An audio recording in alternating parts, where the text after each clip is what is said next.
Good afternoon, everyone. We're going to start the meeting. Welcome to the Palatka Community Development Agency Budget Workshop, June 20th, 2024. We're at 2:30 something p.m. I'm calling the meeting to order. Ms. Krantz, could you please read the workshop notice? Thank you. Members Tammy McCaskill, Will Jones, Justin Campbell Sr., Rufus Borum, Teresa Jackson, Terry Turner. You're hereby notified of special called workshops of the Community Redevelopment Agency are hereby called for the following dates. The purpose of the workshops is to discuss the fiscal year 2024-25 budget, June 7th, which we've already had, and June 20th at 2:30. Signed, Roberta M. Correa, Mayor, City of Palatka. Thank you. Commissioner Jones, could you please lead us in the invocation, or is Pastor Mulberry and I don't see him? And also then Commissioner Campbell, the Pledge of Allegiance, please. Yes. Lord, thank you for this day. Thank you for this meeting and fellowship as we go on to do the city business. Lord, get us all on one accord as we can make a decision that affect all citizens in this area. These things we ask in your son, Jesus' name, amen. Amen. Please join me. Pledge allegiance to the flag of the United States of America and to the republic for which it stands, one nation, under God, indivisible, with liberty and justice for all. Roll call, please, Ms. Krantz. Thank you so much. Commissioner Tammy McCaskill is not present for the record. Commissioner Justin Campbell. Present. Commissioner Will Jones. Present. Commissioner Rufus Borum is in transit. Commissioner Terry Turner. Here. Teresa Jackson, I see just logged on. And then Mayor Robbie Correa. Present. We don't have a quorum in the chambers, but of course this workshop.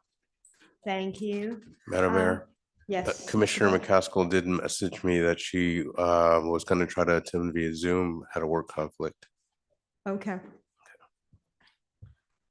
We are going to start with public comments. Do we have anybody here for public comments on general agenda items? Come up, Ms. Roach, please. Name and address for the record, 3 minutes. Cheryl Roach, 312 Dodge Street. Yeah, I just have some questions pertaining to the CRA. I'm a little confused as to why there are blighted city-owned properties in the CRA. Are funds applicable for this to help the blight to bright situation? Why aren't any code violations issued in the CRA districts directed for assistance to help the city? Why don't we have a CRA director? I've been asking for years. What happened to the $40,000 that you were supposed to spend on flower pots for the Azalea Festival? I haven't seen any flower pots, and the flower pots that are there are not maintained well. What about a pressure washer or a paint sprayer for benches, trash cans, or will they be replaced during the city's streetscape that has been promised for years and years and years? It is important. The Blue Crab Festival, afterwards, there was a stench downtown. It was just grimy and dirty. It's gotten a little better because of time and because of a few rain showers, but pressure washing goes a long way. Many of the homes that are left in the CRA districts, because people are buying and revitalizing these properties, many of the houses that are left, there are cases where the application process for CRA and the matching funds is simply overwhelming. It's just unacceptable. It appears the districts are being penalized because of the designation. Now, there are people that are certainly in need of assistance in all of the districts that own homes. Many of them have been grandfathered down for generations, and a lot of these individuals are simply having a hard time trying to work on their home, just like many people in the city. The difference being is they are in a district that is a designated national historic register, and there is money available to them. And denying them is really a disservice to the whole city, because improving the tax base helps everyone. It helps everyone. So I'm just really, really confused and frustrated at this point. I'm almost 8 years owning my home. And it's basically the same. I don't really see a lot of change. I really don't. And you can, toot your horn all you want, but as far as the CRA, it's just not good. And I do hope that you will consider getting a CRA director to maybe expedite the reality of what this program can do for this city. Thank you. Thank you. Is there anybody else here for public comments? Seeing none, we'll close public comments. We'll move on to the discussion. Second draft of FY 2024-2025 budget. Ms. Cardy.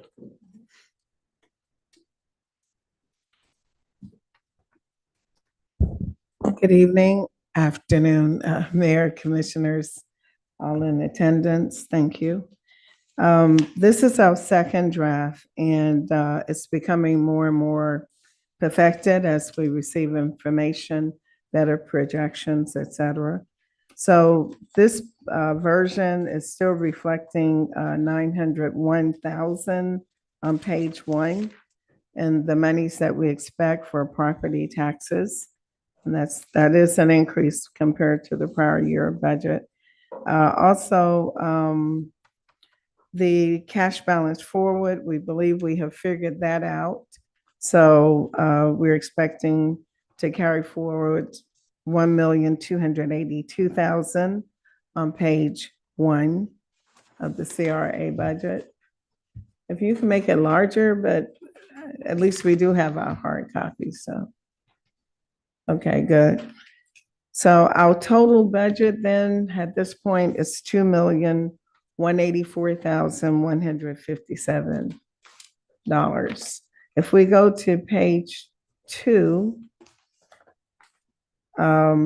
the comment that was made in the last meeting was to add back in the CRA director or manager. So that information is now there on page 2.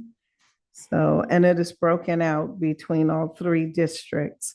So for the downtown district, the apportionment is $38,500 with the related fringe benefits. And the revised numbers for the budget. So for the operating budget for downtown is $429,000 is the budget. And on page 3,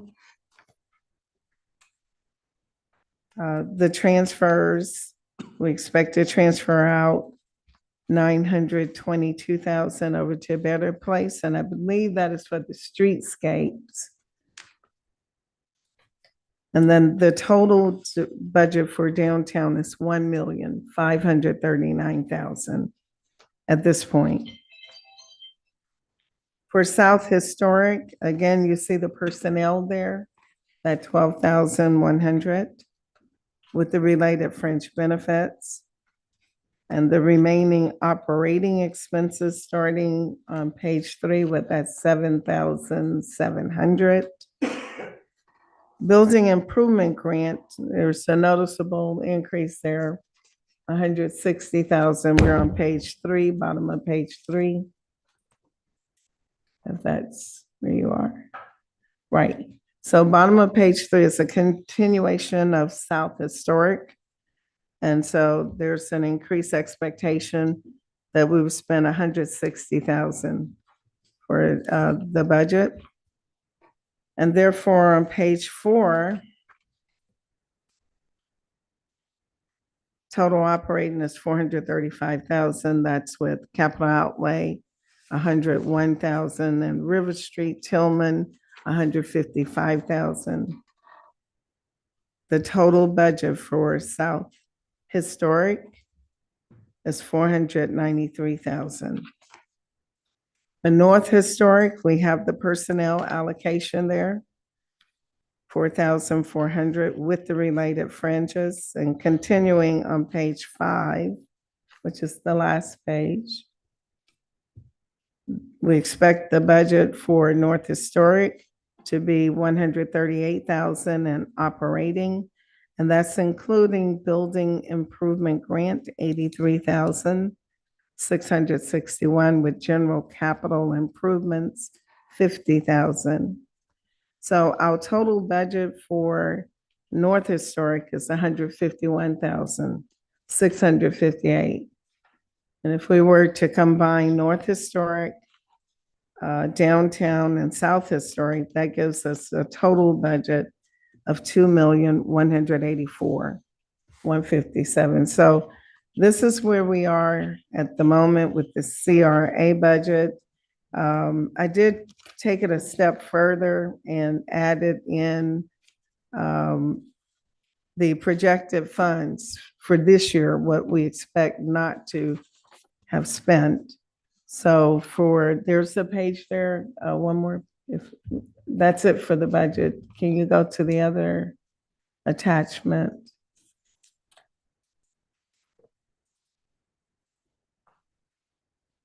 Okay, so that's it.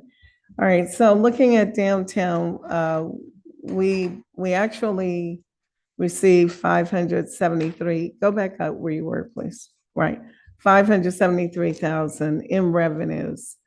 But we project the expenses by the end of the year to be a little more than that, 589,000. The South Historic, we've brought in 183,000. We expect to spend 133,000. So we expect to have underspent 49,000 in South Historic. And if you go one page down, please. North Historic, we've brought in 62,000. We expect to spend 39,000. So it'll be 22,000 unspent. So if you take it, all three districts, when you look at the total amount that's coming in from property tax or have already arrived, 819,000. And we project to spend 762,000. So we'll have about 56,000 that we would want to consider putting it to a project to be completed in 2024-25. And you can go to the next page. So this is just giving you, just reminding you again of some of the projects that were done. And you can just go quickly. Sunny, go to the next page. So 2019, 2020, just giving you a snapshot of some of the projects that we have done in the past. And go one more page. And so here we are for 2023. These are the budgets that are, projects rather, that are in front of us right now. Some are ongoing, showing you CR share. And so that's the update for the CRA budget. Are there any questions? Commissioner Campbell, do you have any questions? Commissioner Hayes? On page 5, you see where the variance kind of threw me off a little bit, where all of the districts is 2,184,157, and the prior projected 762, 768. But the variance, that's a little different, isn't it? That variance is not correct. Let me I just got look like a at, million off. okay, for the budget for 2024.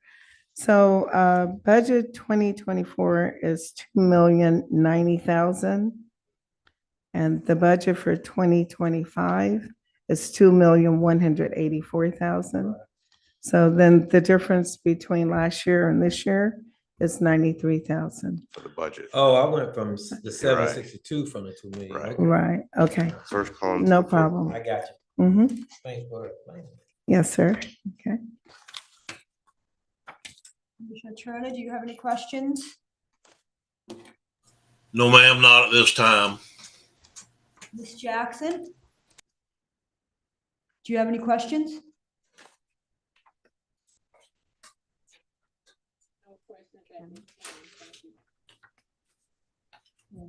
Okay. Apparently All nobody right, has thank any you. further questions. Thank you.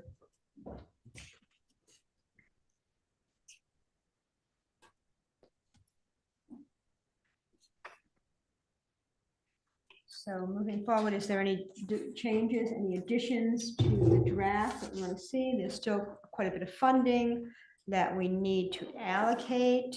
We've had a couple of people in the community speak up about things, and as happens, the budget does include now the possibility for CRA director funding for that position. But there is also additional funding that we need to consider doing some other things. Obviously, looking at the CRA plan. Is that something we can do for the next meeting? Is have everybody look at the CRA plan and come in with a list of possible items? We do have to allocate, and we cannot save this money and not have a plan for its use. Yes, ma'am, I'll make sure that we do our part. Okay, thank you. Well, well, we saw, and you guys went through it rather swiftly, the projects that were already ongoing. Well, let's see some of those projects reach completion date. I think we already have some things. Can you go back to that, Sonny, please? You said you come back with a different list. I mean, we have a list, and a lot of it say ongoing. Could we check off some of that stuff? I think if we do, some of that money will be spent.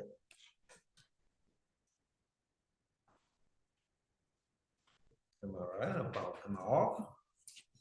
City manager, I mean, chime in. You have 3 projects on the first page that are ongoing. With a share 11,400, 12,000, 26,000. We do identify a good portion of them that are completed, but the big items are the building improvement, which we don't know how much we're gonna spend unless we get applications for that. So there is the possibility for us to identify new projects. And we can continue to push forward on the existing projects. I think also for the building improvement grant, and I think Ms. Roach alluded to this, people have difficulty filling out that application, and also it's a reimbursed program. People that live in the districts, in spite of the presumption that wealthy people live in both those districts, that's not true. They have difficulty coming up with the funds to put out first to be reimbursed. That is a challenge for people, in my opinion. If they could do that, they would probably already fix their house.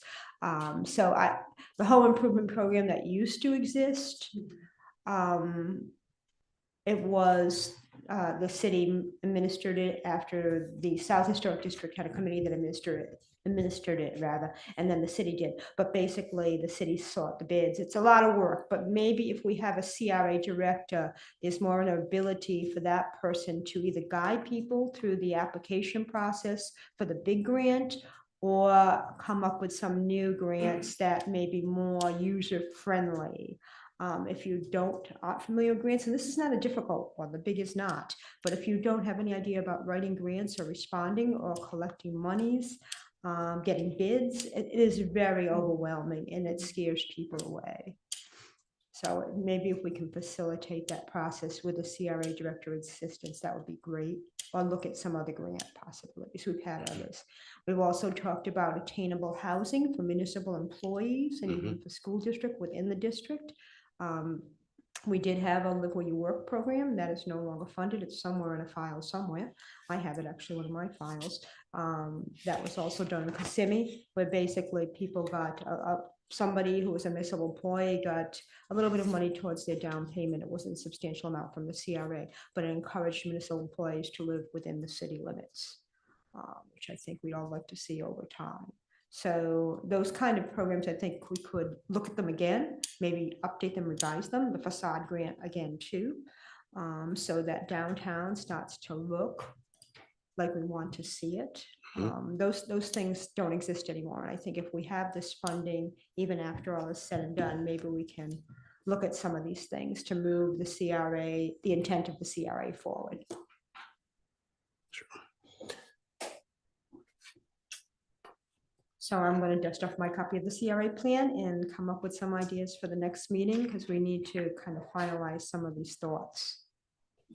Anybody else have any May ideas? I add, I guess a suggestion or a concern that, one of I our citizens. will say, Is that Teresa or is that Terry? Yes, this is Okay, Teresa. 1 minute. I'm We're trying to sorry, hear you. Can you hear me? Now we can, yes, sorry, go ahead. Okay, I've had a few people, a few citizens voice some concerns in reference to funding that the CRA has, and also how do we reach out to property owners? A big concern that was brought up to me was the old Calvary Church that sits off of Reed Street, and and the appearance of that building. And they asked if we've reached out to maybe the owner to assist with doing something with that building. So I don't know if that's something that we can include in our plan to maybe reach out more to property owners and assisting from, the CRA level of, helping them with improving their properties. Are you referring specifically to the old Mount Tabor Church? Yes, specifically to that church was the concern that was brought to me. Okay. District. I don't know how we're at this point getting out the information about when the grant opens. Mr. Bell, do you know how we communicate that to property owners? we are publicizing it on our website, and with this next round, we are sending out postcards to everyone within the CRA district about the availability of the building improvement grant. Okay. Because I know the owner of that property, I believe, is in South Florida. They're not here per se. Okay. So, yeah, and that's a private, I think he's a developer. I could be wrong on that, but so I'm not sure it's true. But anyway, yeah, so I'm sure he doesn't know about it. I'm not sure if he qualifies, frankly, and that status, but it is a shame that that building is being so neglected. Right. And With regards to that, kind of piggybacking off what the mayor said, and going off of what you're saying about the postcards, for those individuals that live out of town, for lack of better words, is there a process that we can possibly certify something to ensure that they're getting it? I mean, what other method can we verify that that kind of stuff is being received by citizens? I mean, not by property owners who are no longer local. yeah, there's the difficulty is certified mail is one of the ways that we can verify tracking the mail. When we do that, there's a considerably higher expense associated with reaching out to them if we were going to try to do that for everybody. But if there are specific properties that we know of, like Mount Tabor, the former Mount Tabor Church, we can reach out to them individually and utilize these extra measures in order to be able to make sure that we're tracking it and there's communication. And I'm happy to do that if you know of specific ones that are an issue. My office is happy to reach out and make sure that we make contact. Isn't that property currently going through the code enforcement process? I believe That's there what I are. believe it is. So that was Are my they other responsive? question. Are they responsive? Yes. Yeah.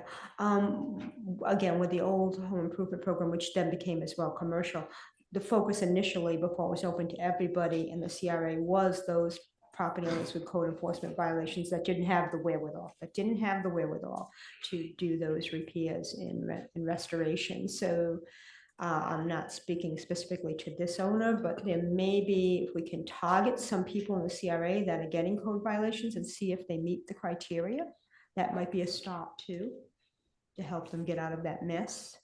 That's increased focus on those, yes. Yeah.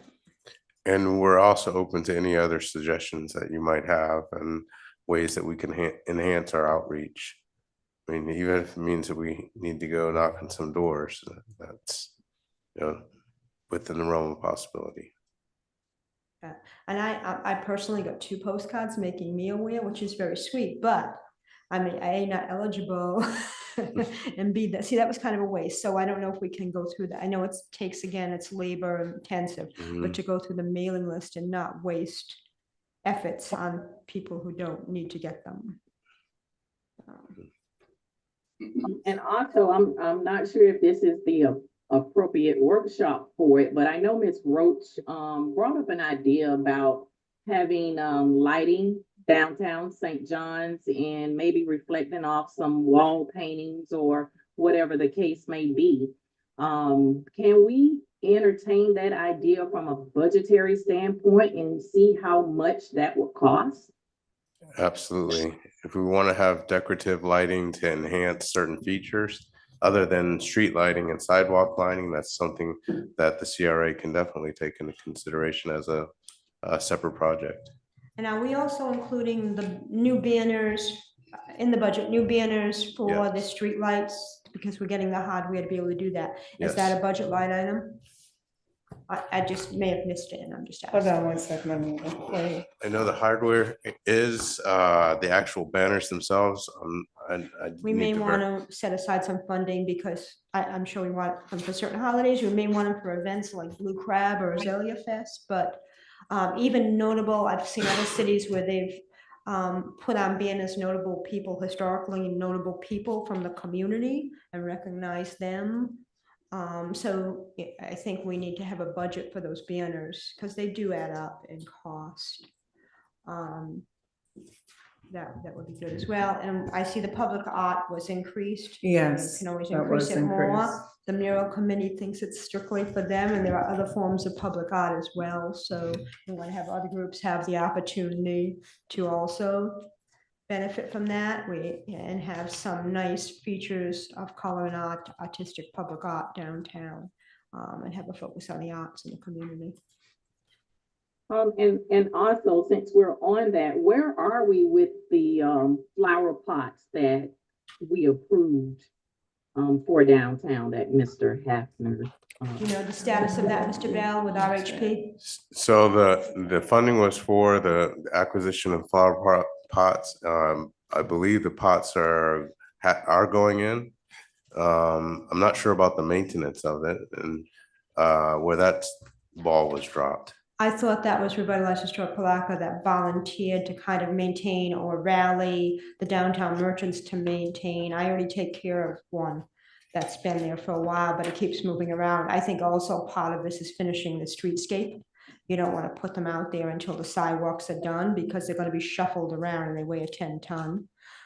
So I think there might be some sense in waiting for that to be finished as well. Well, Mayor, I think, I mean, it's all nice and good to try to have some of the merchants downtown, but I don't think that we should take a lapse in care of something that we approved and it's a city owned. So I mean, of course, we all get busy, but if we don't have the merchants that's having a buy-in, of course, it still falls back on us to make sure that that kind of stuff is maintained. So I would definitely like to make sure that we, moving forward, try to get it maintained properly and not so much count on merchants to do our jobs.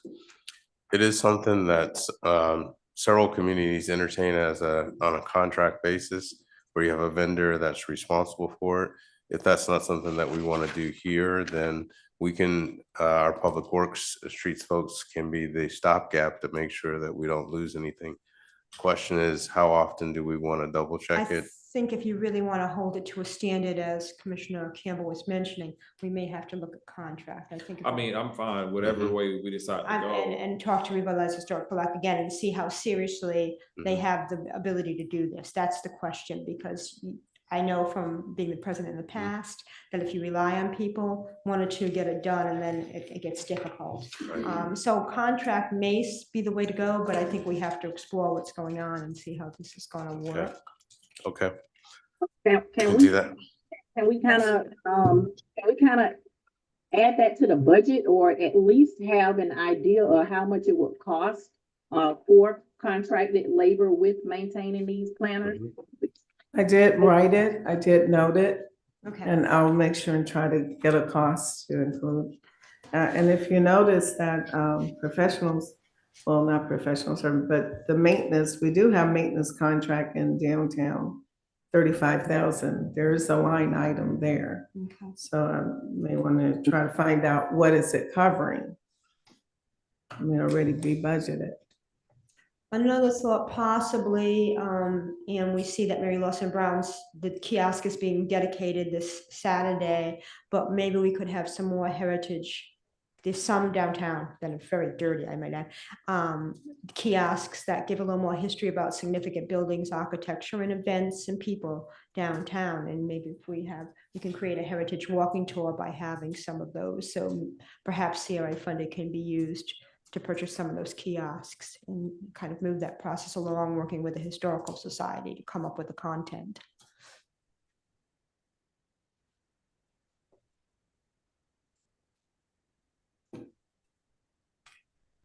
Commissioner Turner, any input?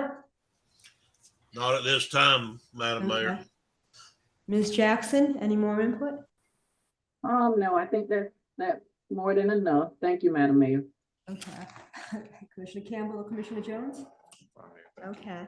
With that said, what our next steps will be to prepare and be ready to really to be more concrete for the next That's workshop. correct. Yes. Okay. Thank you. I would remind you that in the agency, if I may, that this is the last CRA workshop that's scheduled for the budget. Then following workshops are regarding the commission budget. So if there's more desire to schedule a workshop, let me know. I think with the additional suggestions that was made today, I think it'll be of importance for us to take in consideration having another CRA workshop. And then again, bringing serious conversations around everything that has been spoken about, but more specifically, the CRA manager.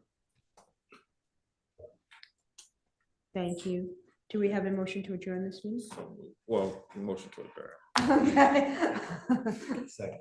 Okay, we're adjourning this meeting. We'll take a brief recess and then of 5 minutes or so, and then we'll come back to the general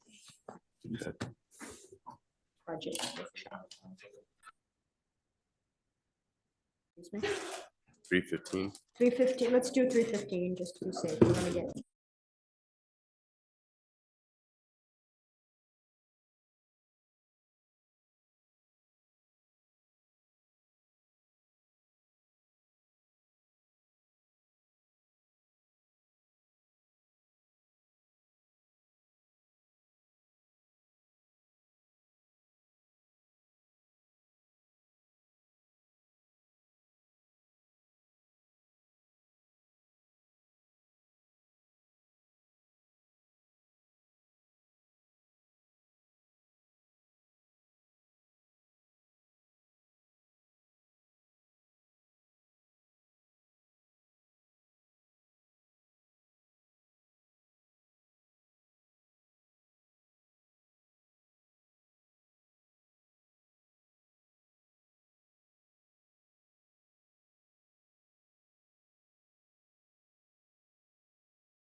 Talking in the background, please.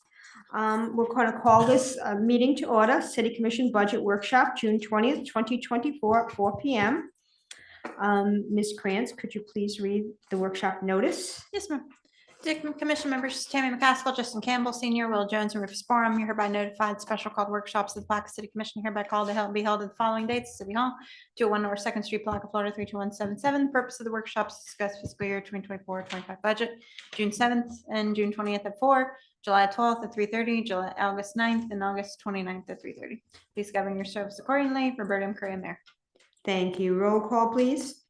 Thank you. Commissioner Tammy McCaskill is not present for the record. Commissioner Justin Campbell, Present. Commissioner Will Jones, Here. Commissioner Rufus Borum, Present. Mayor Robbie Correa. Present. We have a quorum in the chambers, Madam Mayor. Thank you. I am going to open the floor up to public comments. Is there anybody here for public comments? Seeing none, closing public comments. On to the discussion, second draft of the budget for fiscal year 2024-2025. Ms. Khan.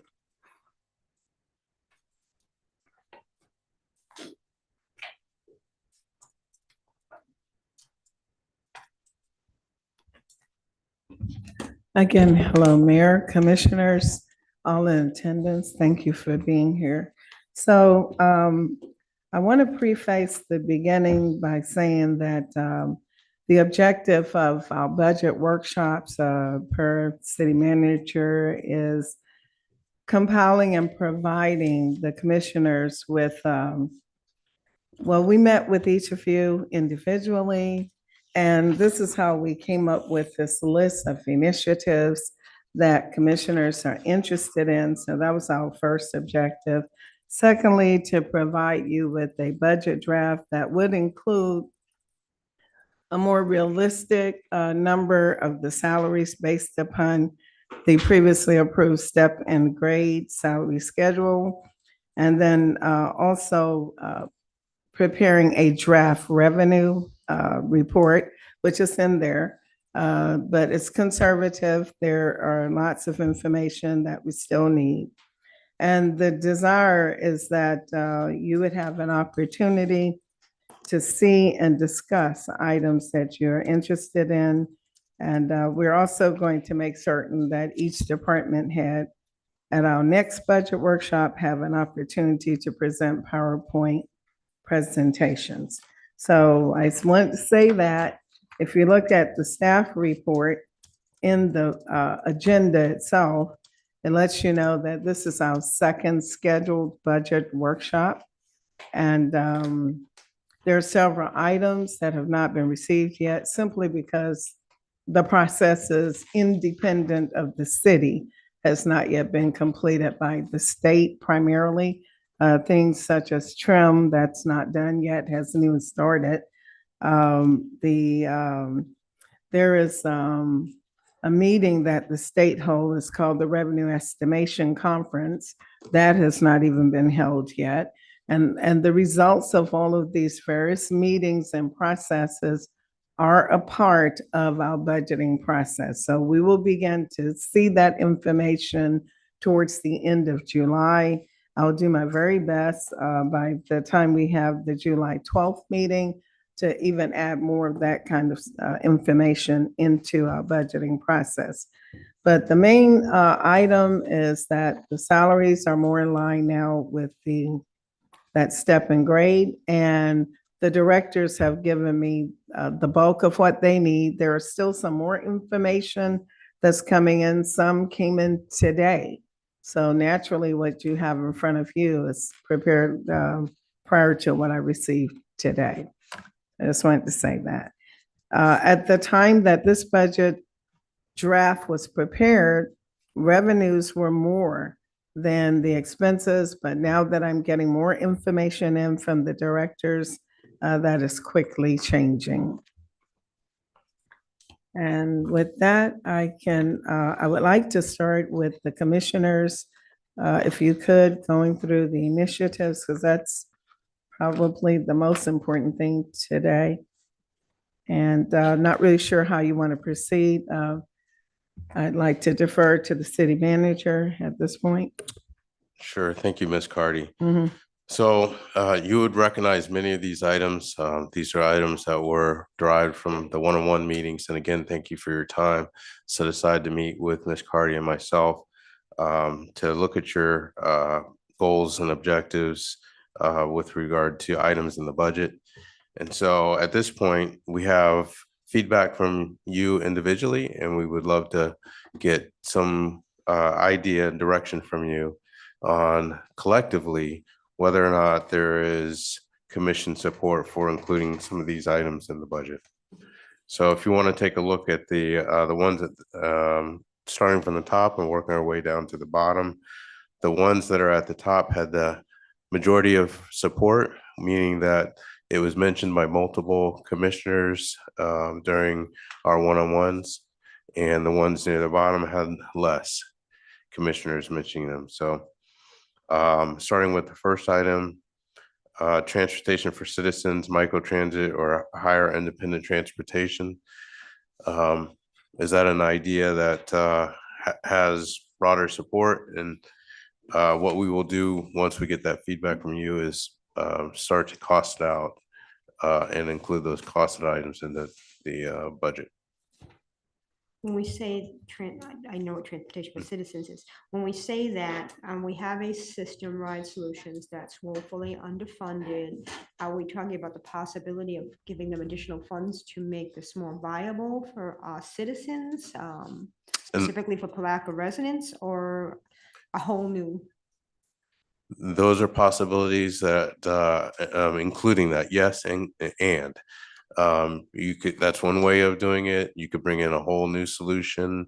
You could fund existing solutions, or we could look at incentivizing. There's a number of different ways that we could approach that depending on what your feedback is.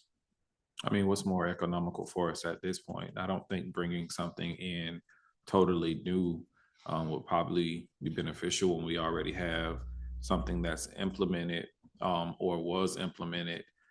So I think that would possibly be a more viable option to bring them back to the table to see what we can do versus bringing something completely new. Because when you think of that, you're going to have to bring in the transportation, and that's going to drive the cost up as far as if it's a bus or how, you know, maintenance and all of that kind of stuff. And currently, if we explore options that are there as of now, I don't see that for that falling on us outside of providing additional funds. So I think as we, and possibly as we go throughout these things, let's talk about the more economical component versus a wish list that we know is not easily obtainable. Yeah, I agree. I think we have to be realistic. Something we don't want to delve into as a city, so it'd be best to probably support what we have. But Right. again, I agree. But I think transportation is of great importance. And we saw the deficit that it caused when Ride Solutions was no longer able to provide the services that they did. So I think it's of great importance. No, my question is, I know there were initiatives to go up to Tallahassee to obtain funding. I know we had signed on with the Ride Solutions in order to be able to help them, and also they had initiatives to go up, and they were there. So did they not get any funding this last round? No, Commissioner. Oh. I just like to understand and know why funding was not given to Ride Solutions as it relates to that. Knowing the need, not only for the city of Palatka, but just Putnam County as a whole. Yes. I can look into that. And also look at what it would take for just the citizens of Palatka only as it relates, because when these dollars are spent, these are tax dollars for the city of Palatka. Just the people who are impacted within the city. I think they had information telemetry around that. So I think if we try to just see what we can do to take care of the people who we've been taking care of for years prior. Okay. a number of cities across the country are looking at how to increase mobility for the citizens in the community, and that's always an objective. One of the things that you'll consider if mobility is important to the commission is targeting how long you want your wait times to be. And typically that's how you judge the viability of the service. Is it going to be a 15-minute wait time, 30-minute wait time, or an hour wait time? And then, like you said, was it going to be a certain section of the community that you were going to focus on, downtown, the various CRA districts, or the entire city when you set those wait times? Your wait time for the city limits might be set at an hour, whereas your wait time downtown might be set at 15, or vice versa. So those are the types of things that you want to consider when you set the parameters of what you want the mobility to look like. And then the reduction of cost, the reduction of pollution is also an objective, and how you can make that more green. And when you set that up, because if people are using rideshare or these micro transit options, they're not using their cars. And so that can reduce the impact on the environment. So those are all considerations. There's also funding around green initiatives, and so federal funding is a big part of it coming Right. down the pipe. And we have somebody that grew up in this area who's on one of those federal boards who's actually kind of an expert at that, and he would be a valuable resource to tap into in the future, to Correct. bring some of those initiatives, information about those initiatives to here. Right. Yes. Go ahead. So when we had that meeting with Rod Solution, and they were talking about areas that they're cutting out, and most of those areas were the underserved areas.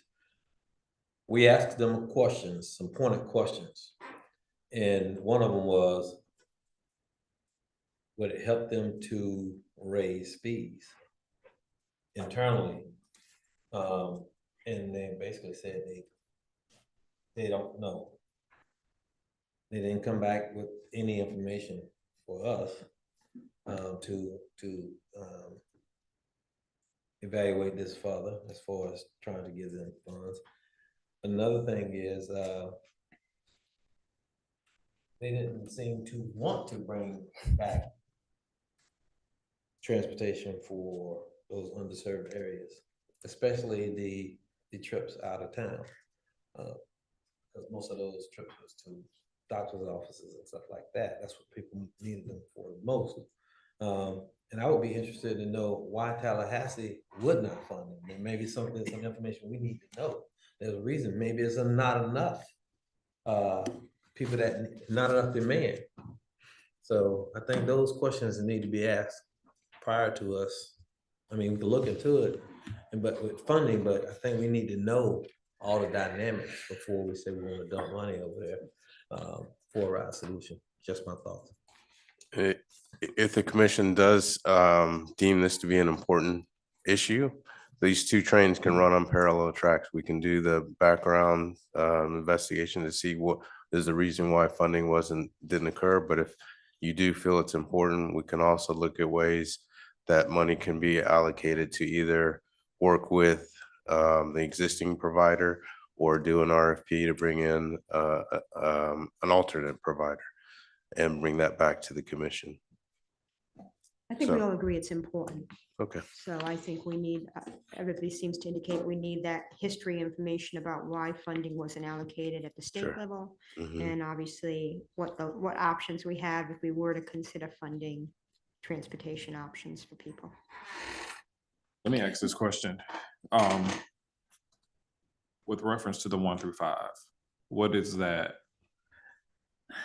So we included those columns to get a sense of how many of the 5 commissioners were in support of a particular concept. That's more of our scale that we use. So I think I answered your question. Yeah, Okay. that's fine. I just wanted to make sure it wasn't anything that we needed to take. into Rating, yeah. Right. Right. So like water and wastewater, that's like included in the budget, but we still listed it because it was brought up in the one-on-one meetings. Streets are in the budget. I believe potable is in the budget with grants. North area improvements, I'm not certain if that's in the budget. Why don't we clump them all together, group them together like? They're different projects. We can write a separate line now for one of them. We were just trying to make sure we get everything in. I can write a separate line.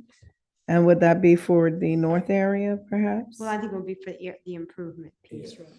Yeah. North area improvements? Okay. That's already, I mean, it was funding already there that was shifted that need to be, to remain there Mhm. for this fiscal year that's coming up for the work that need to be done. I think we want it always there, just it's ongoing and we need to keep it in place, but I think we have allocated funding, as I recall, right?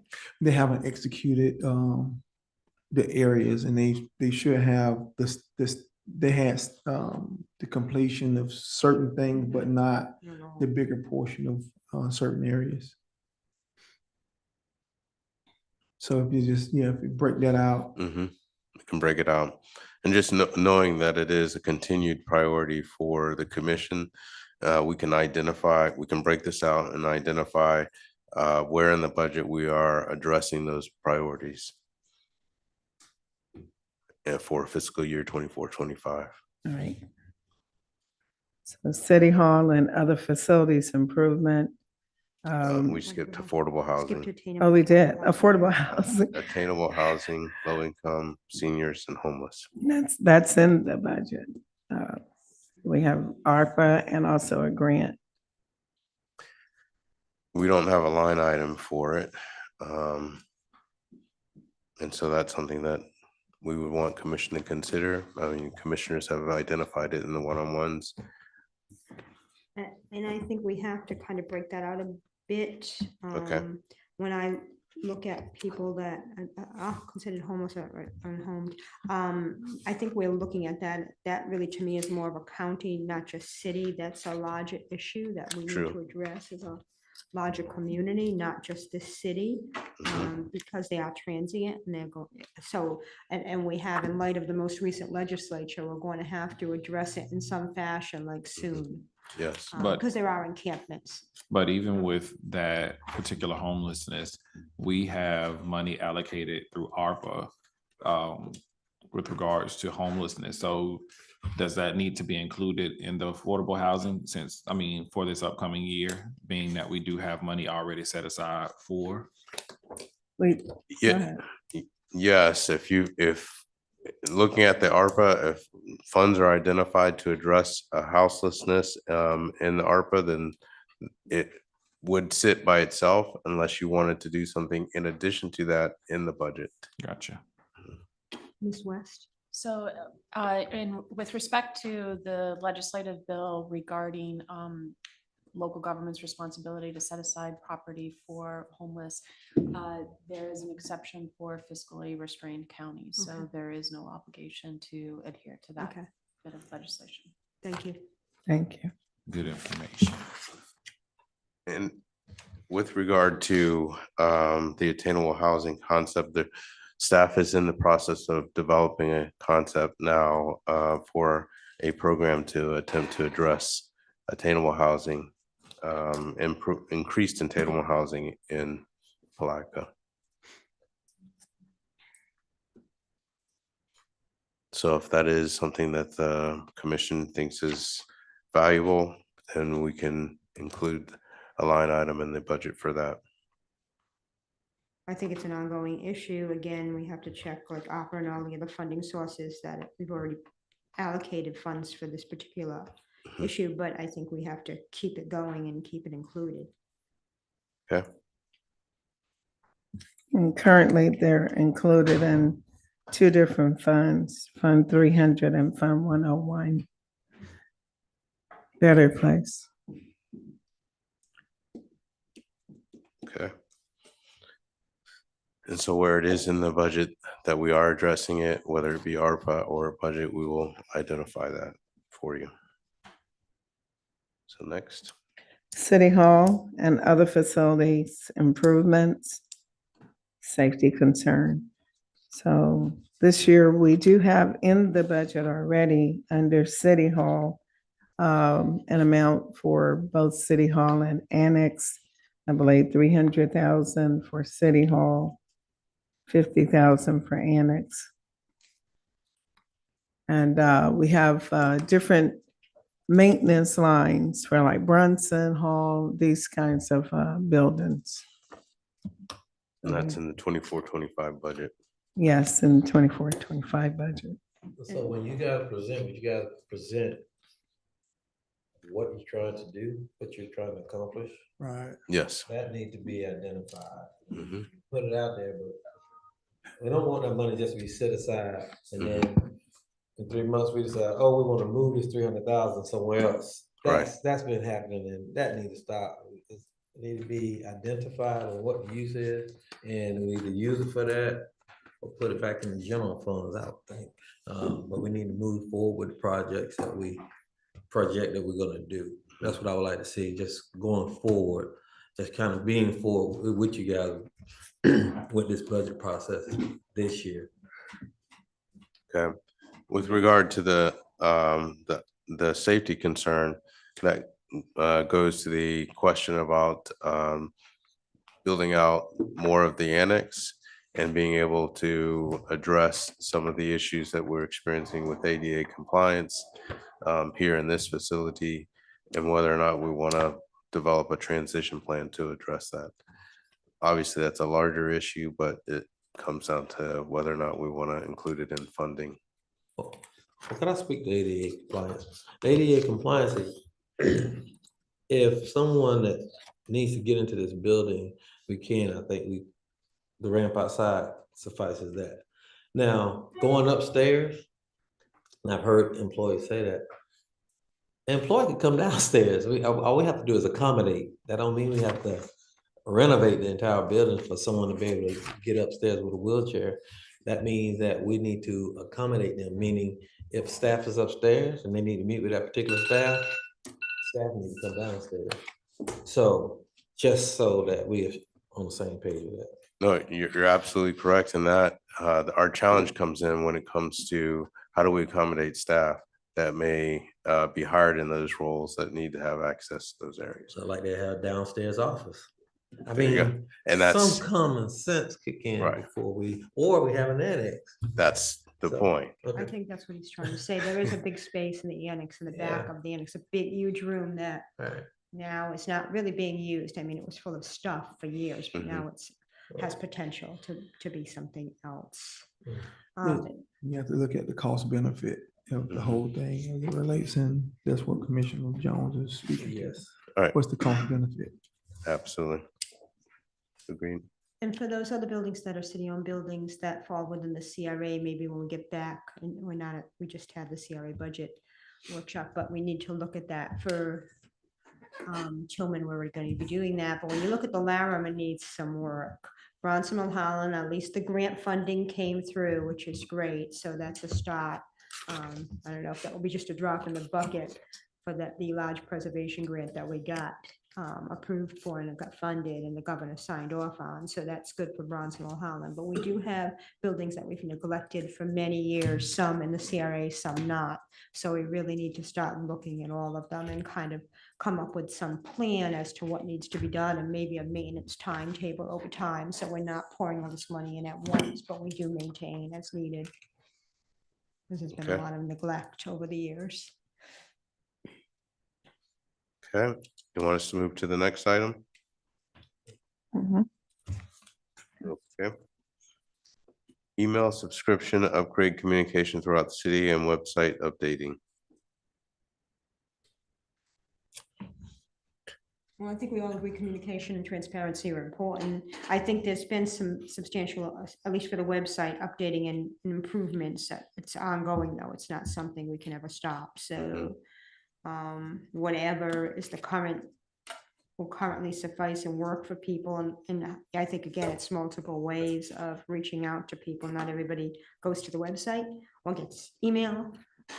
We have a local radio station, a newspaper, all, I think we're gonna use every method, media method possible to communicate to people.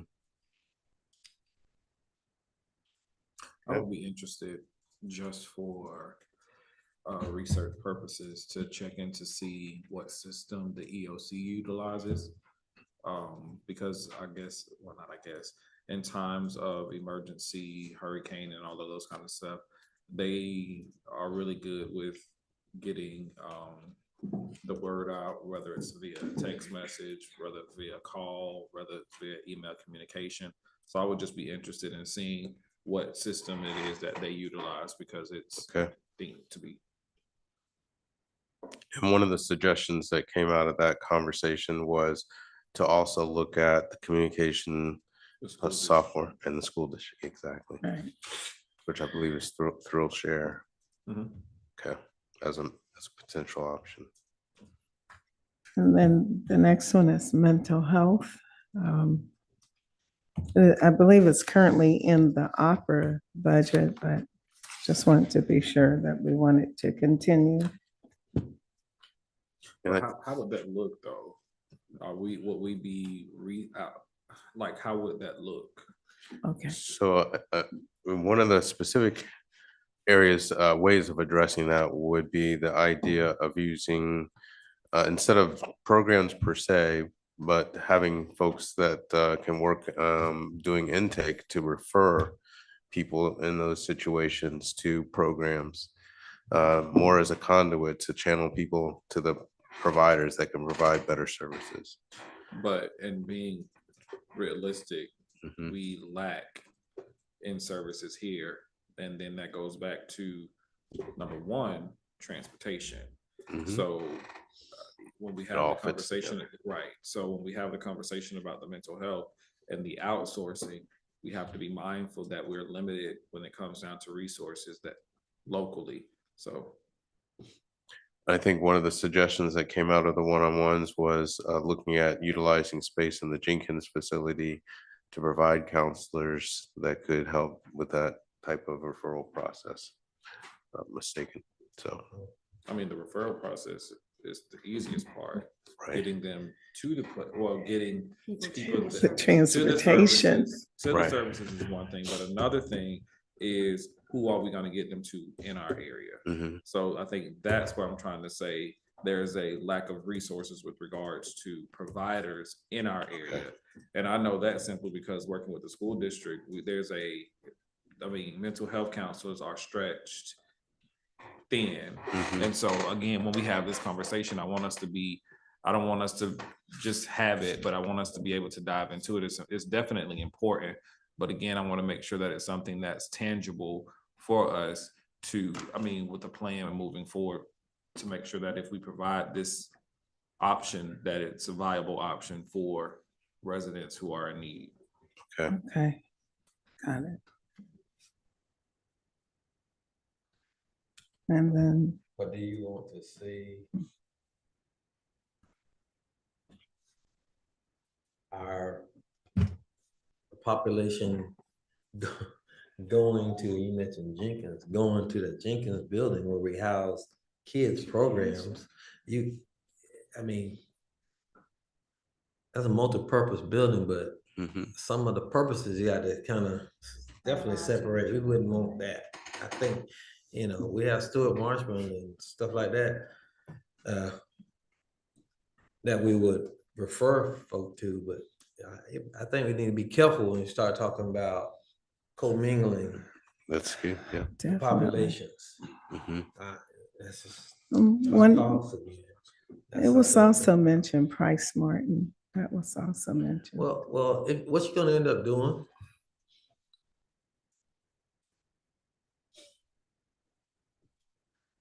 I'll back off of that conversation. Not So- this time. But Price Martin, just to mention, we talked about homeless. We're seeing more homeless people gravitate to the Price Martin area, the transportation hub. Mhm. So I don't know. I don't know. That's a thought again. That's the business that we're trying to get into? Mhm. And And even with Price Martin, where's the privacy? Yeah, that's a, Well, I think you still have to make a determination over the site plan. That was one of the alternatives that we have yet to dig into for the whole transportation hub facility, excuse me, in that whole area. So that could be something that could be included in that area if that's. I would be interested, again, as we proceed forth.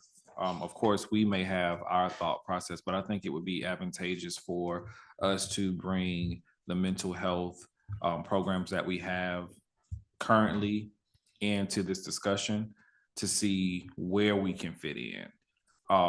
Versus us coming up with what we want to see and it doesn't necessarily fit into what we already have in place. So I think with some of these direction from experts in those areas would kind of better help say, hey, this is what you all can do. This is what we don't think that you all can do. This is where, because they do this on a day-to-day basis. We do this on a budget season of trying to say, hey, we want to do this, but again, we don't know how to get it done. So I think this would be an opportunity for us to have buy-ins from individuals who that's their job. I mean, I agree.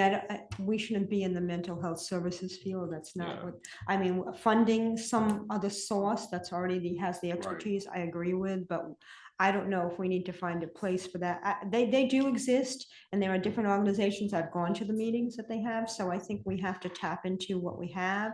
And maybe if we don't have enough, recruit nearby, but I think we want to facilitate this. We don't want to be Right. the Right, host or right. the operator of these kind of programs because we don't know what the heck we're doing. I mean, and the Let's be question is, how honest, can you we best know? facilitate that? right. So, the man that come in to our meetings, and Mr. Right. Best, Mr. Betts, yes. can we help their organization? I mean, this guy.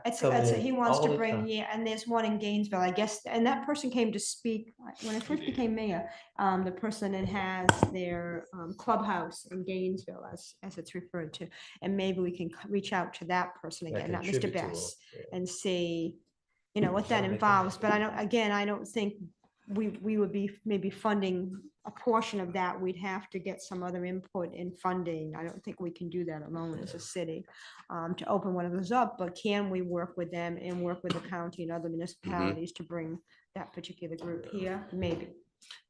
And I think the Just question, contribute to them. Yeah, me too. You know, we don't want to reinvent the wheel and we don't have the ability to do this more than provide some funding. But just, just looking at the reports that come in as it relates to our officers having to deal with those calls, and having to transport people to St. Augustine, to Gainesville, is certainly a need that we have. Not the city of Palatka per se have a location for them, but we help fund along with the county and any other agency to kind of help in that regard to provide the services that is duly needed around mental health. And so whatever we can do to make that happen with reaching out to the necessary organizations, have somebody already set that up, see if throughout the rest of the state, has anybody already done those type things already? And so how we can potentially implement something like that. And some police departments do have a person, and this is Chief Shaw's bailiwick, have a position and a person that has that expertise to help when somebody is in that state, that they can kind of bring them down, hopefully, so that it doesn't result in some violence or injury. I don't know that if that's an interest that the police department even has. I know there's a victim advocate and we have that person, but I don't know if there's another resource needed to work side by side with the police to address those people with mental health issues, help those people with mental health issues. Well, you certainly need somebody who's in that field and know how to deal with them, because not all officers know how to deal with that. You got people who are strictly, that's their field. Right. And that's what they've gotten their degree in, and they are state certified and dealing with people who are operating in that space. So those are the kind of things that we need to make sure that we help try to provide funding for to help reduce some of those encounters that our officers are facing. And this is my last statement. I honestly say allow that line to be the money that's allocated with ARPA. Let's get that moving and then Yeah. consider next year budget cycle if we're gonna look to do beyond. I mean, we haven't done anything with the money that we've allocated through ARPA. So again, if we're looking at things that are tangible, and that we can actually act on within this budget season, I say let's simply stick to ARPA and let that be our driving force or our direction. And then again, bring this back up for a line item in next year's budget. And it is there on page 63. Of, Awesome. oh. Mhm. So, just to speak to what was said, it is increasingly the model to have a person work with the police department for mental health and wellness. And thank you for bringing us back to the issue of the budget, because that, if it's the pleasure of the commission, we can identify this item as an ARPA item and then move on to the rest of the budget. Yeah, it already is identified as an item, so we Right. can move on, I think. Are any others that are listed as ARPA items that we can omit having conversations today for sake of being more efficient and effective? I think when we hit them, we can identify them right there. Let's roll. Here's my Okay. question, if we've already identified that these are important, why are we going back over it and not just go through the budget? That is like time consuming over something that It we've is. already identified that is important. Well, it was identified by individuals. And so what we need is the consensus for the direction. And that's why we brought this up. But if the commission feels comfortable moving forward with this whole list, notwithstanding the ones that are ARPA, we can price them out and put them in the budget. And some of these are CRA, maybe even a CLG grant. I mean, I think you have to go through them and look at the potential sources of funding. They're not all general fund. I think Correct. as we go through them, we don't have to have as lengthy of conversations with Agreed. regards to the vision now, so. Agreed. So we have cultural parks and recreation programs and events. Jenkins. Any feedback on that? As a budget priority? It's important, and I think they're doing stuff as of now. So I think in order for us to get that thing, I mean, that place, the way that we need it to do, is gonna take some funding, so. Okay. Should we move on? Dog parks? So it's not from what we've been able to identify so far, it's not very costly to set that up. Right. And in addition to that, dog stations, kind of baggy stations, because our maintenance folks are running into situations where people aren't properly cleaning up after their pets, so we can put funds aside to put those stations in. I think we could start with the dog stations. The dog park is probably something more futuristic at this point. I think if we start with the disposal bag stations, that would be a help, because I'm tired of seeing it all over the place too. And I have a dog I pick up, so. Okay, less crime, family entertainment, more green, just as a concept, better place to live. That means a lot of things. I Bike, don't know how we fund, I mean, a number of things work towards that in terms Yes. of funding. I don't know that in and of itself is a funding mechanism. Right. Yeah, that's- True. Yeah, that's not, yeah. I think it's a budget combination. item. Right. okay. And we can, anytime that we touch on those in our funding, we can identify that, Let you know it's there. yes, Mhm. that it's touching the better place to live. Bike patrol. And that was CRA, that was definitely just CRA, so that's Okay. another discussion, not for the general fund. All right, public Wait, wait. safety, I missed it. I'm CRA. sorry. That was, I thought, to start, if that was gonna happen, and I brought that up at the meeting with you folks, and that was based on Sanford has done that in their CRA Mhm. bike patrols. It's actually retired police officers that are now doing a bike patrol. which would increase people's confidence and comfort and safety in being downtown. Again, that would be, I would think, funded through the CRA monies. And so that's why I was saying it's not a general fund issue. It's something we need to discuss in the scope of the CRA budget.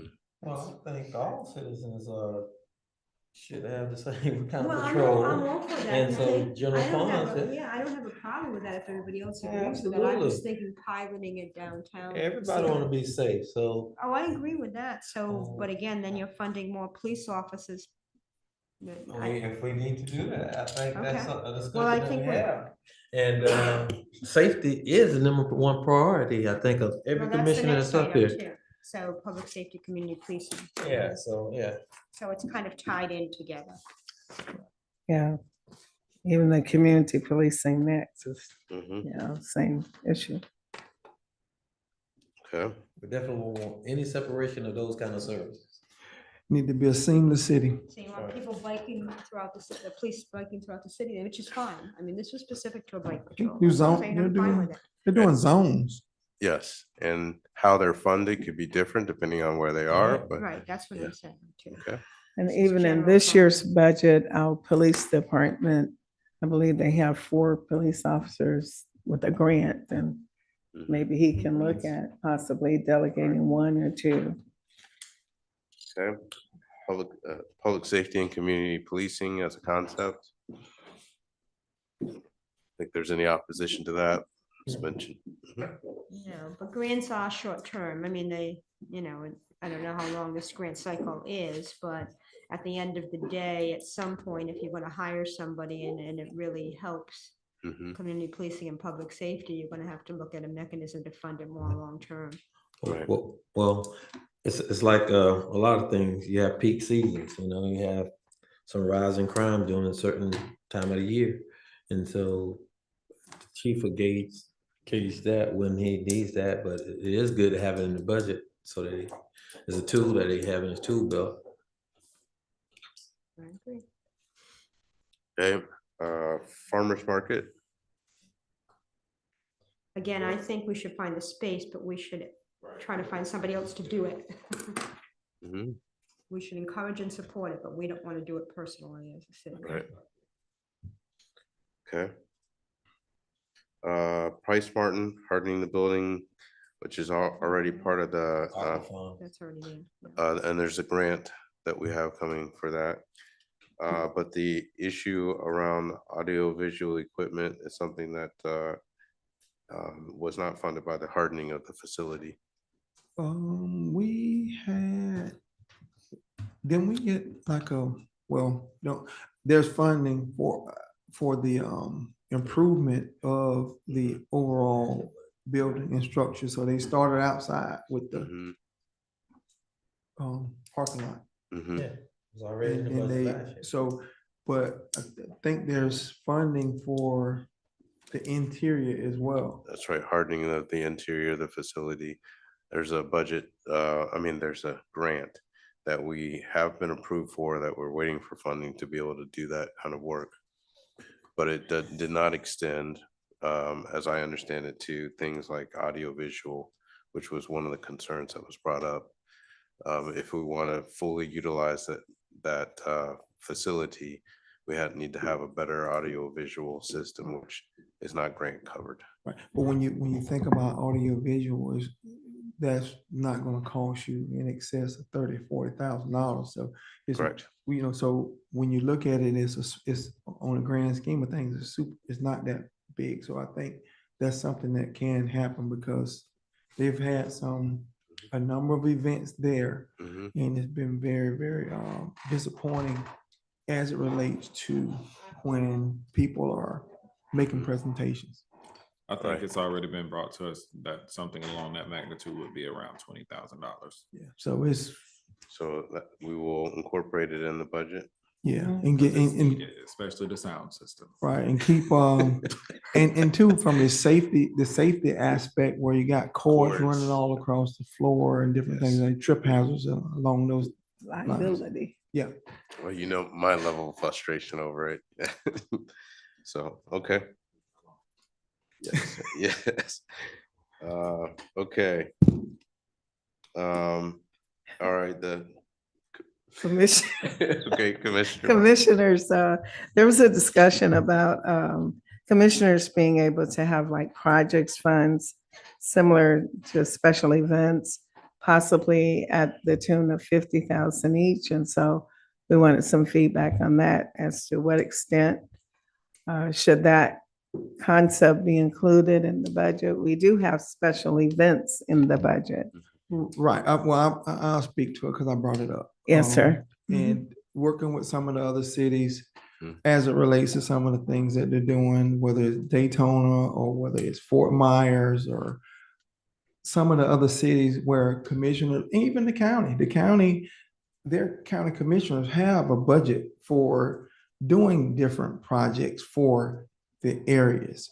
And so when we have things that we need to get done that's already vetted in the process to do, I think that's something that we should be privy to do as well, because the county got budgets that they do road projects or any other thing. We're not trying to talk about going out doing anything to go celebrate or spend money on a special event. We're talking about doing things that's improving potholes or small little projects to improve parks or whatever else it may be that's within the city's purview that's already approved. And So, yeah. from what I understood, the movement to identify funds in the current budget was with the idea of eventually going to larger amounts that would be able to be used for things like projects in the future. So Right. that would be in alignment with what the original intent, as I was told, was for identifying those funds. So the question is, do we want to increase the amount and focus it on projects? Right. And again, you got a model already with the county as well as you got not Green Cove, but Daytona, Fort Myers, and there's others. So just So in essence, like currently in our budget, we have special events for commissioners. We also have scholarships, conferences set aside for commissioners. So the question that we're looking at or wanting to attain is we would have a third line that would be commissioners and it would be projects.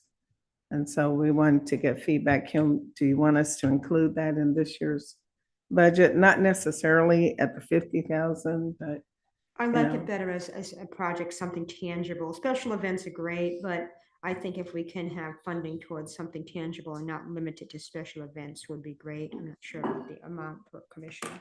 50,000 seems like a lot. no. That's But not. yeah, no, I it know, wasn't- I know. It wasn't for the special events. This No, right that's what I here. said. I would like to see it be more something more tangible. Right. Right. Project. That's what I'm agreeing Correct. with you.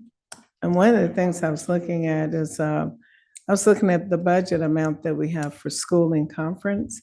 And to the extent that we're really not using it that much comparatively. So it might be a great idea to go ahead and put that. We can include that. Next, fiber optic electric charging station solar park. What? That- Okay, Was that question mark? like the cars that come in the city, go ahead. And I thought, as I recall Jonathan saying, we had some funding, maybe it was grant towards installation of electric charging stations. I think it would be helpful to have some electric charging stations throughout the city. We really don't have a lot of options there and more people are buying Mhm. vehicles, but I wasn't sure what the fiber optic thing was, so you'd have to clarify that for me. Okay. Sure. That is the efforts to ensure that areas of the city that aren't currently being served with fiber optic access, we facilitate or encourage or incentivize fiber optic service to those areas. Can ARPA funds be used for that? Question. Definitely, Yes. definitely. Opera Have we funds can be identified some of used those for that. areas? Yeah, that was my next question. Where are those Where is areas in the that city? the city? Mhm. Most of the city. Say the question, please. Is that an issue in the city, I guess is the question. Yes, it And where? is. Where, like, what areas I have we can get- identified? I can get the tracks back to you to show that. I don't have the information on those tracks. Well, yeah, That's what you want to know. Who why, brought it up? why we're Yeah, who adding brought that into one the up? Because budget? that did seem like it was I a think there's an concern. issue where, again, where people don't have the funds maybe to purchase the services, but I thought the service was available in the city for the most part, but maybe, I don't know. I don't know if that, well, I'm just saying for the, to try and add that into the budget for this year without us knowing about, Right. it is pretty. Well, and I think the idea is to give you the information. So if you feel that it is something that's worthy, we identify it, or we can push it to Or an scrap outer it. year or scrap it altogether. What, okay, and at what funding level Right. would this be? That's a good question. Okay. Well, so- I'm not sure there's a need, so I guess it would have to be established first. So I think if we can move on, I think we're Yeah. kind of all like on the fence on that one, Okay. or off the fence, actually. Does that include solar parks too? Mm-hmm. Okay. We'll just do research. Yeah, and I Bring- mean, I bring might back mention research. the urban solar farms, because Mhm. again, that, I don't know what we're doing when Public Works moves out of that facility. We don't want another venue there that brings in lots of trucks and traffic into a residential neighborhood. I don't even know how much acreage is there total. I honestly don't know, but is that a location for a Solar urban farm. solar farm? But it's a question. I know it's wet in places, but that was, I think, what I brought the solar farm up, not fiber optics. All right. Well, I don't think park is a good Yeah, so term we're for a kinda solar mixing things farm. But that's something that can generate revenue to the homeowners. So, or offset Anyway. their bills. Okay, we'll do some research on that and nix the other items. Legislative aid position. And so what was discussed here with the possibility of making that a full-time role as a deputy clerk style position that would serve both to bird dog legislation, do legislative engagement, as well as address some of the shortfalls that we have, and succession, not concession, succession planning for that role. We talked about it extensively. Believe that was the desire of the majority of the commission. This role. Okay. All right. Potable water celebration. There was a question on where we stand on that. We have met the 20-mile mark. I don't know that we need to put any additional funding in it, but it did come up in the one-on-ones.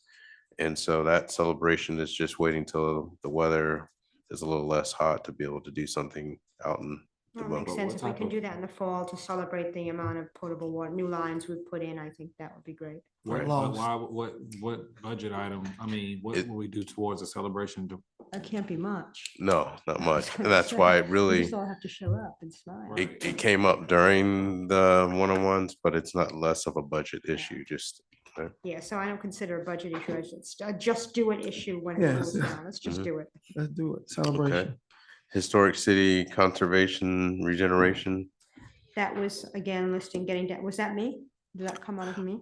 Okay, that was downtown's listing on the National and Local Historic Register. Again, that would be CRA or CLG funded more than anything.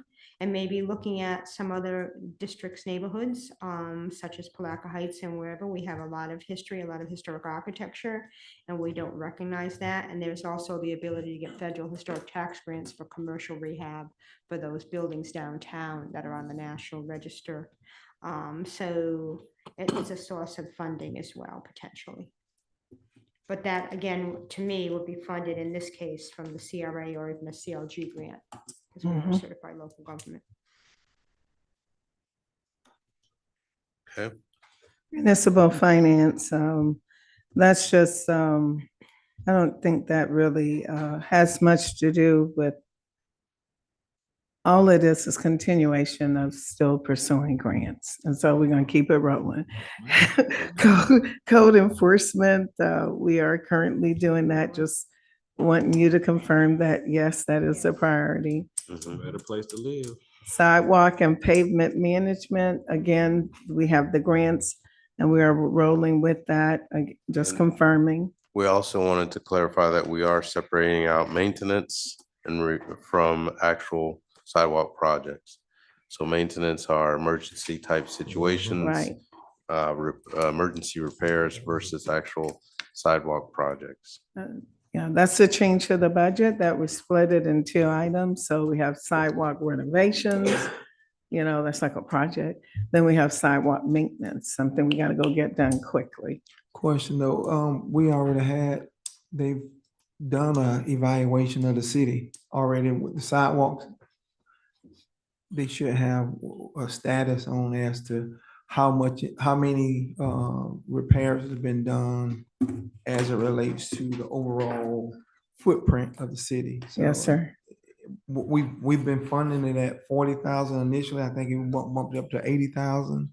And so we just need to understand and know, since the time has been initiated to now, where are we? How effective has 'Cause it been? it's still, it need to stay in the budget to continue Right. that program. Okay, And it is working to reduce issues, even though according to our ordinance, it is the responsibility of the homeowners.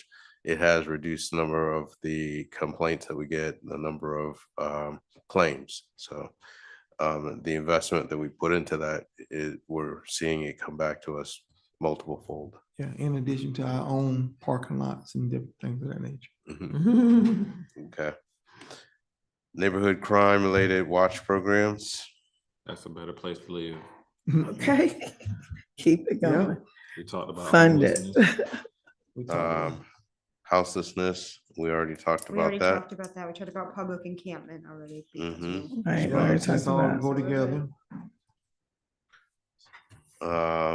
The analysis on the swap alternatives. That's supposed to be at the forefront of our. Yeah, we Yes, need to get moving. We need to Mhm. have a workshop or whatever we need to do to move forward with the decision on that. I requested that we do a community meeting to get stakeholders' input. So that's where we can hear from the public on what they feel. We move on that, at least for consideration. I mean, we ask positive people, but I think putting that out in the public and everybody hearing what other folks say is important for that type of decision. Correct. So So- I personally asked Mr. Bell to see, because you mentioned it. So since we're in the meeting, I mentioned it, and so that we could get it noticed, public notice, and we meet Price Martin or somewhere neutral, so we have people come in and talk about it. I think You can meet at the River Center. it's not large enough, I don't think. Well, I don't know how many people really. Price Martin, I Yeah, think that's was too many. the But suggestion. I'm just saying we need to, the due diligence period ends August 15th. So we need to do that Move soon. along and do Right. whatever we're gonna do and get it done. And not Yeah. And only I think that, I sent a response back on that, And nothing else. going back to the April 29th request for a workshop. So do we want a public input on it, or do we want the workshop, or is it the same thing? question, when are we gonna get the information back from, example, like our facilities are being rented, not just for just the River Center, but other facilities as well. When we're looking at even doing something along those lines, we need to look at the perpetual value over time for what the rentals from that facility, then public use, in addition to other things that we've talked about Yes, sir. and shared. So we need to get that information back, as well as the evaluation from the appraisal, then how things sit with the comprehensive plan, if a swap occur, What our plan is for this. what we're getting for this building is, does it have any environmental issues that we're picking up, that we want to take a building that's up to code. Now we gotta pick up another building that now we got to get to a certain state. So it's been spelled out that what we've talked about. So just kind of, if you can get those things, I think moving forward, I think it will help with a lot of questions I've gotten from the community, as well as what I would like to see as it relates to anything as it relate a potential swap. Because I don't think it shouldn't be a swap unless there's a way that it truly benefits the community in a way that where the community is bought into it. So you're asking for that information to be provided for this workshop that we need to have for all the public. From the various departments that's impacted, where we got cultural affairs who rent the facilities out. You do an evaluation of the property as it relates to the perpetual valuation on the property, what it's worth over time. So if we get rentals in perpetuity, what does that mean? You can't just say that building is worth $1.2 million. It's worth way more than that. So we need to look at the grand scheme of things. And for public use in addition to other things. As part of the overall due diligence package that Ms. West has been working diligently to pull together, I think we've got a lot of that information, not all of it, but a lot of that information. And we can share that, or we can have it available, like the mayor said, at the for the workshop. It's basically what your preference is as a commission. Well, I wouldn't want a lot of information all at one time. So as you gather, it would be nice that we could read over it thoroughly so that we would know what we're talking about and give us the opportunity to do some research. I mean, not discrediting your research, but your research, and then do a deeper dive if need be. But to be given that information at the 11th hour, I think it will be counterproductive on this side. Right. You guys will have it, but we need to have an ample amount of time so that we could review it and fine tooth it. So that would be my request as well. And then too, how I think I heard a commissioner say before, how did we get here in terms of even the build, how did the building even come up? So I think we just need to look at this whole thing in its entirety kind of before we just push a building off and swap or whatever. And then, okay, what do we do with the building? Like we've had a resident that come in and ask the question. I think so. We also need to be able to calculate the potential tax revenue and the maintenance costs that we would incur as a city if we do keep it. We have to look at all the pluses and minuses. And we have started the process. That building is older than the city. And we don't know what condition it is. It's being rented now. Yeah, well, Okay, so you are in a legally binding Right, that's what I'm contract saying. We don't have. right now. So if you're going to look for an exit strategy on getting out of that contract, you have until the close of the due diligence period to 15. withdraw for any reason. After that, there's no turning back. That's what we're trying to move Right. forward and not, because it was a dead period. And focus just on the River Center. We need the information about the other rentals, I agree, but this is a focus on the River Center that we need to get this assessment done and make a decision one way or the other. And we need to do that well before. We need to have this little get-together workshop in July because we need to be ready to respond before August 15th. Right. And Yes. the I'm appraisals fine with will that. We be just need to done do it. in approximately 2 weeks. It takes a long time to do the commercial appraisals, but I have allowed for the inspector to gain access to both of the buildings. So that appraisal is well underway. It should be Good. no more than 2 weeks, and that will be the last of the items on the due diligence punch list So, that I provided to you. so once you get that information in, can we go ahead and make a request for an emergency meeting? Mid-July, I think we're looking at mid-July at this point, kind of. Because it's gonna come up real quick. Yeah, it is. Yep. Well, I think before mid-July, I I think mean, the Well, second we week gotta of wait for this. July. She sent it a couple of weeks for the appraisal. that's for the appraisal. But we can have discussion pending the appraisal. And I know they have done a broker's opinion, but what's gonna happen, she just telling you, you're in a contract already. And so if we don't move, you're gonna be stuck.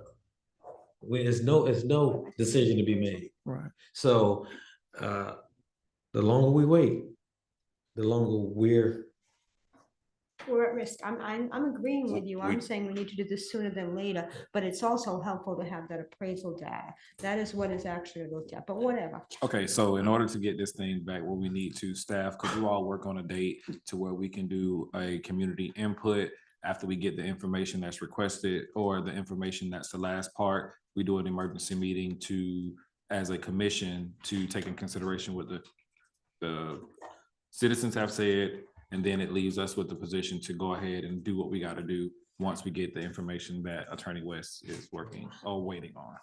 With the timelines. So two meetings then, community input and the emergency workshop. Yes.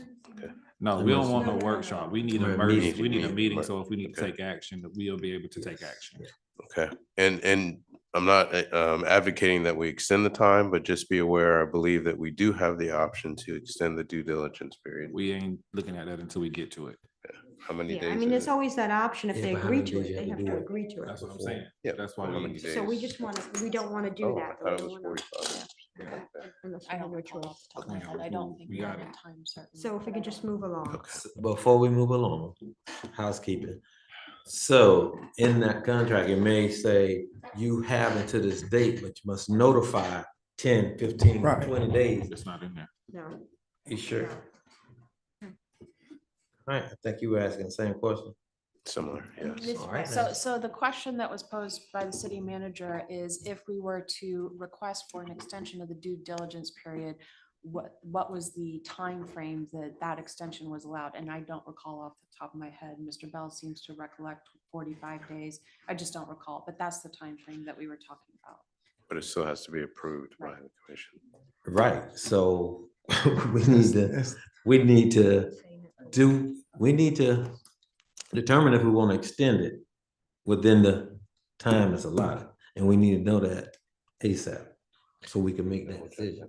I think It's- I'm hoping we won't need an extension, that we can make a decision one way or the other if we have the information and can get this scheduled as soon as possible. Right. They have And to- the reason why I put it on here is because if we went through with it or whatever, it will impact the budget for next year. We got you. That's why I put it there. Okay, Continue. CRA facade grants, I think Yeah, do we have talked that? about that. You skipped one, set aside monies earned from liens, and you skipped one item. Oh, yeah, that's already on it. That's already on the there, ARPA. just- That's on ARPA. Okay, Right, Well, just, okay, it's on this list too. Okay. On to increase recreation programs? increased recreation Yeah. That's program, That's, Yes, above. that's That's a part of the- department, yeah. yeah, we That's said yes with cultural, that, yeah. continue. so that's already in there, right? Mm-hmm. Yeah. Social Security Office, That's- Yes. Would that be a budget for us? I mean, that's, that's. not yeah. really, I think that's just indirect benefit of completing the building. The cultural arts coordinator, if they're volunteer, they don't get paid, but that's a request that comes from the department. I think that this time there is a decision unit, I believe. And also workshop team building. that's That a- need to be at the top.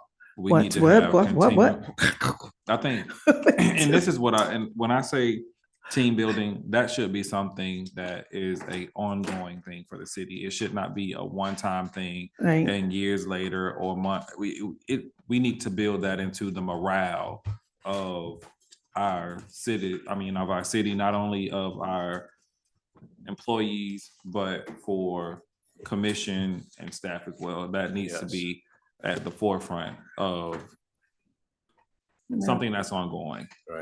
okay. And I would love to be able to do team building for staff and team building for staff in the commission. Audio visual upgrade at Price Martin and Yeah, Jenkins, we've We already already, talked about that. that's. we already did that. So that should. I apologize. I missed where we said about the set aside monies earned from liens. What did we say about that? That's right, we What is didn't that do money? it. What We is didn't what is talk happening about with that money now? So we are not specifically earmarking funds for elderly repair of elderly homes. So that was one of the ideas that was brought up. Currently, we reduce liens And when we reduce liens, it covers our administrative costs. I think we've gone down to $2,500, depending on the In circumstance. Appendix A, it's $250, Okay, which needs to be increased. Okay, that's when you do increase But it. the funds that we have been collecting from generally liens, which includes, for example, the final judgment of foreclosure on John's Metals was approximately 44,000. And then we have also been making notices of claims to surplus tax proceeds sales that has yielded quite a bit of money as well. Those monies are going back into code enforcement at this time, and then we are turning around and using a portion of those for abatement proceedings, specifically demolition. So it looked like it's already accounted for. Right. Yeah, That's how they're currently being used. Yeah, I think it should, I mean, it should, if it's in the code enforcement realm where they're doing all of the work and when they have to pay you for your administrative, it has to go into your department too, for your administrative, services as well, right? Is that all accounted for in there as well? We haven't quite Do figured transfers? that out Okay. yet. So I've been taking a small portion for actual hard court costs for filing fees of the complaints, because they're actually pretty expensive. They can range from $480 to $900 just to file the complaint. Right. So I would make the recommendation that we allow it to continue to do Yeah. what it's doing for this cycle until we get a clear process with right. that, and then take in consideration the home repairs in the next budget. Thank you. okay, 25, 26 budget. Yeah, I don't want to reallocate, and there's still an opportunity for those funds to be utilized for administrative and all of those kind of things. So I want us to get a grasp on that before we say, hey, let's reallocate those funds to something else. Mhm. Okay, So now we're at Jacksonville Black Chamber of Commerce. mhm. Jacksonville Black Chamber of Commerce located at Price Martin or Jenkins. I don't even want to talk about that right now. I'm sorry. That's not a budget item though, It's right? not a budget Okay, item, really. so- All right, we're just, Again, it's something they have requested to have a satellite office here, but it's not a budget item. Right. It's a matter of whether Right. we're okay with You're that and correct. where. Mhm. Negative. okay. Insurance risk management, again, not a budget item, but we're just bringing it up because it Right. was We just brought need up. to- We just need to know that our risk rating is not over 1 or near close to 1. Exactly. So you got the graphs. Increase events and programming at Riverside Center. Mr. We need to Cutright. figure out what we're doing with the River Center before we. That's Mr. Cutright's budget. Yeah. That, right, but that's why we're just kind It's of, still the city's building. This is, It's still, Right. yeah. this is what they want to do in terms of increasing the activity. That's what they're doing. Yes, That's what they foresee. Well, it will and be in nothing his is- budget, yeah. Yeah, Right. so it's there, continue to utilize it as such.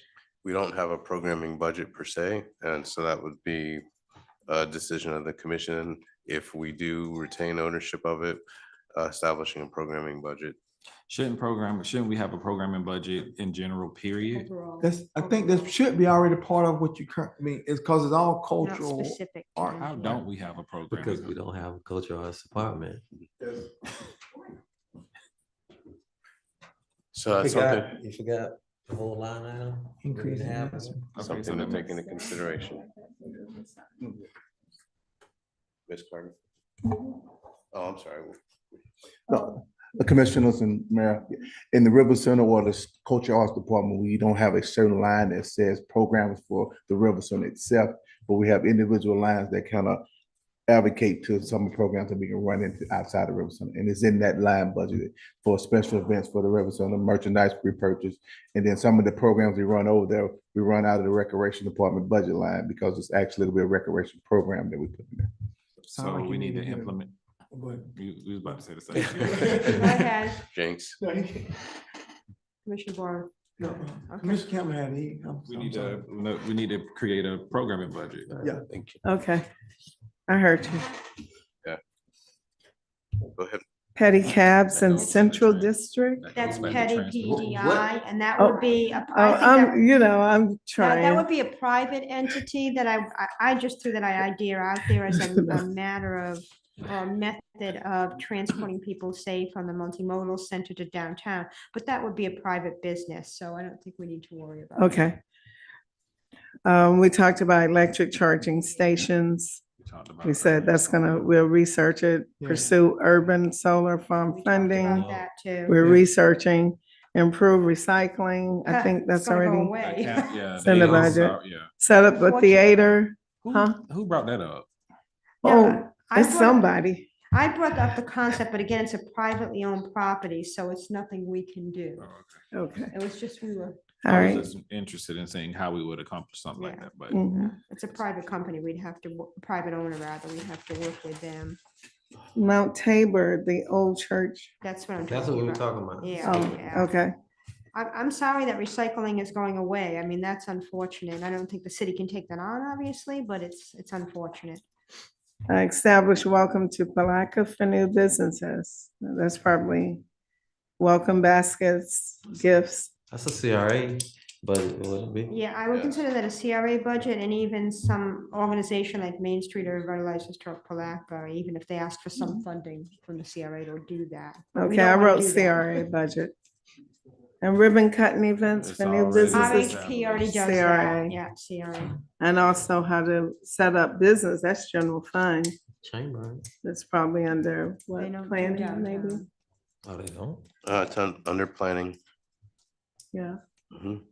And then hire, hire building official to expedite permitting.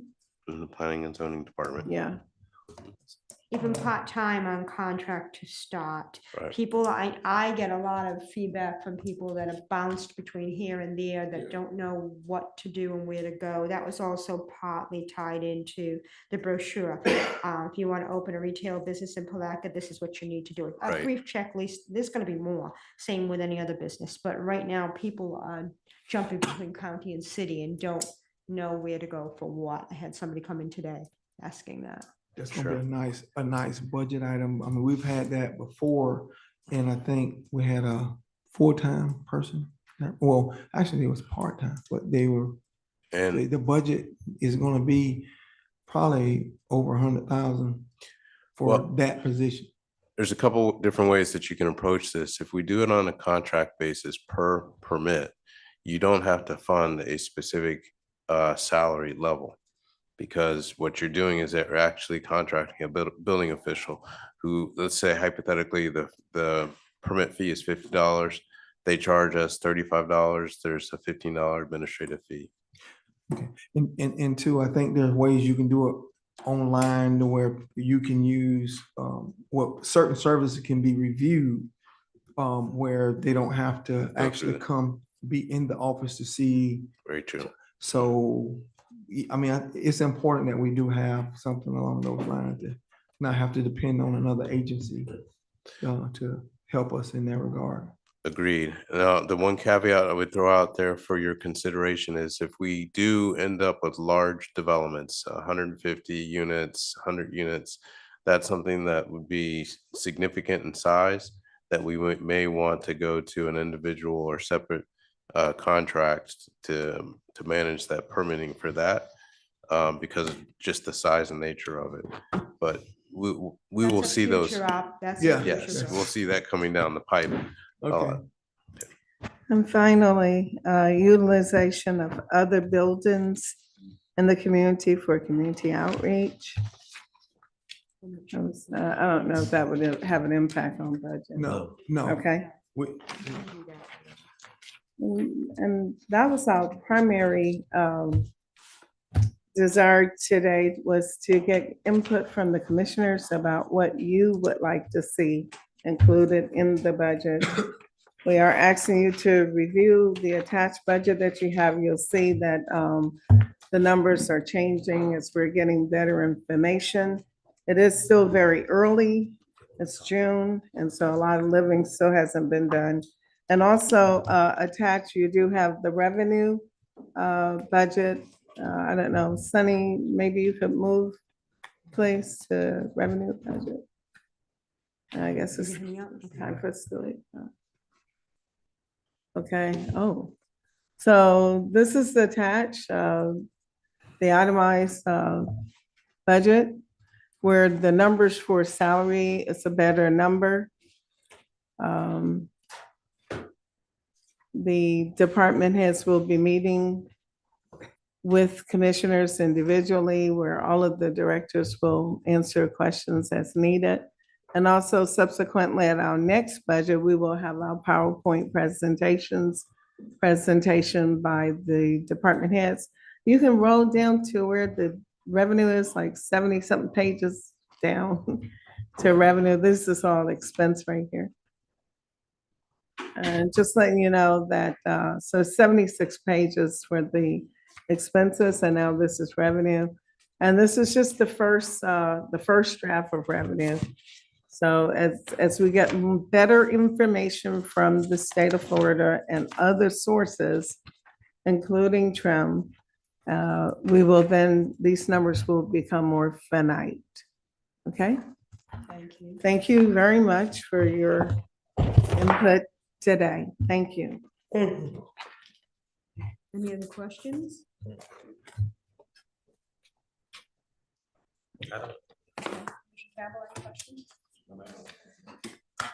have a motion to adjourn. Second. We have a motion second. Thank you all. We'll be back. Thank you.